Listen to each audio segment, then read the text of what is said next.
So my dear friends, welcome to Happy Hunting. Heto na naman tayo sa pabilisan ng pagbind kasi 100 pesos lang ang kanilang loose tapos SRP lang ang kanilang mainline American cards. Comment nga ng kaibigan natin, mahilig daw ako sa classic.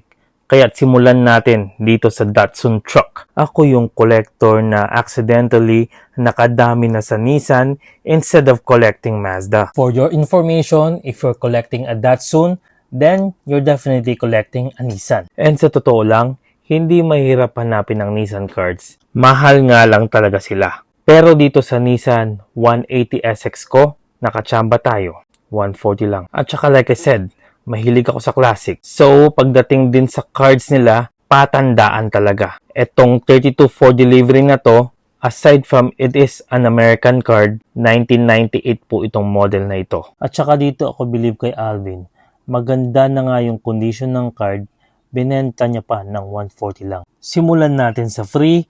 Alam niyang Mazda collector ako so binigyan niya tayo ng itim na Miata. At hindi lang to basta-basta Miata, wala ka na makikitang nakadisplay na ganito. At it's one of a kind kasi may chip siya sa kanyang paint job.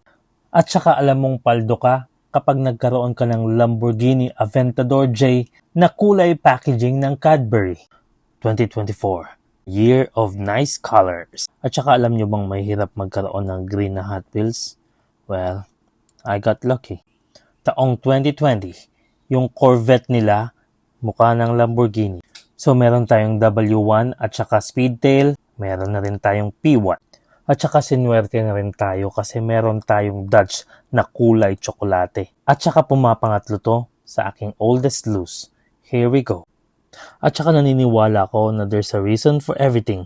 I thought this is a Countach, but this is a Lotus Esprit. It's still a nice beautiful car. Para sa akin lang naman. Naka-embed na talaga sa tao yan na kapag nakakita ka ng pulang sasakyan, mapapamain ka talaga kaagad. At saka I'll be ending the vlog here by showing off my new Ford GT. And para sa akin ito yung pinakamakinang na kulay na green na makikita mo. And of course, pangdagdag na green na rin sa ating display. So what do you think of the new addition to my lineup? Let me know in the comment section. Happy hunting!